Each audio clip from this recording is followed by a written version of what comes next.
کچا اخلاق نه زده بیا راشو لشکې سیرت رسول وګورو.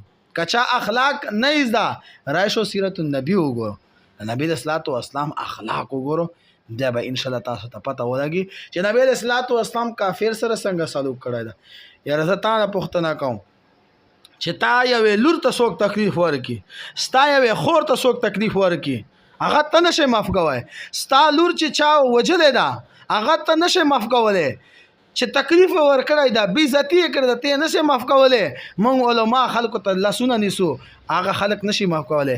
راشه دا اخلاق مدینه جانان نه زده کا چې نبی علیه الصلاۃ والسلام کله مکه فتح شوه تور دستارې والا ده په لارې ګلۍ کې روان ده. هغه يهودي حبار مخ ته وته راغی. کله چې حبار ته وکتل مدینه جانان سترګو نه اوښکې روانې دي روان شو. حبار کور ته د خپل خزې ته وایي ویا نن خو نبی علیه الصلاۃ والسلام مکې ګلۍ کې راغی خو چې کله ما ته وکتل مدینه جنان سترګو نه اوښکې روانې شوې ما ته بل الفاظ نه وکړه بس روان شو. او زه د مدینه جنان اوښکې نشم برداشت کوی. کورواله ورته تا د نبی صلی الله علیه وسلم لور زینب هغه ته ډېر زیات تکلیف ورده. نبی اسلام هغه دوک پسړه کې او چې تا ته کله محمد وګوري هغه خو ډېر بهترین اخلاق دي. بس صرف سترګو کې اوښکې راشي الله ته ګیله وکړي روان شي.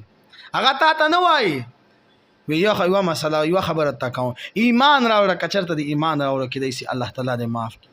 وی څنګه به ایمان راوړو؟ نیمه شپه بس نبی صلی الله علیه وسلم به عبادت کوي ته به کور ته ورشه دروازه به وټاکه نام به نه ورته شه ایمان به راوړی. ایمان نه بعد به وروسته خپل تعارف سره وکړي. حبار ورغی نیمه شپه د ټک ټک نبی صلی الله علیه وسلم فی الباب ورسره سوکه نو ته یا رسول یهودی ایمان راوړو وی نوم نه ورته شي به اجازه نشته. دوام ځل بیا راغی دریم ځل اجازه تراشه چې کله مخکې کېناست نبی اسلام او بجانده وی نام د نبی حبار چې کله د خپل نوم واغیسته نبی اسلام سترګو نه به اختیار اوښکې روانه و جاړي. اول کلمه ویل ایمان راوړو. چې کله ایمان راوړو نبی اسلام ورته ته خو هغه سړی چې زما لور زینب د شهیده کړې وه خو چلو ورځه چې تا زینب شهیده کړې وه هغې خون مې درته بخښته ورځه معاف مې کړې خو چې کلمه دې ویله ایمان دې راوړو. الله دې دغه اخلاق مونږ ته راکړي. مدینه جانان اخلاق ته الله تعالی مونږ ټولو ته راکړي. که هم عالم ده که هم طالب ده که هم تبلیغي ده که هم مجاهد ده که هم امیکس ده چې د کوم کار سره تعلق لري کومې شعبې سره تعلق لري کوم جماعت سره تعلق لري هغه ټولو ته د الله مدینه جانان اخلاقونه زره اخلاق النصیب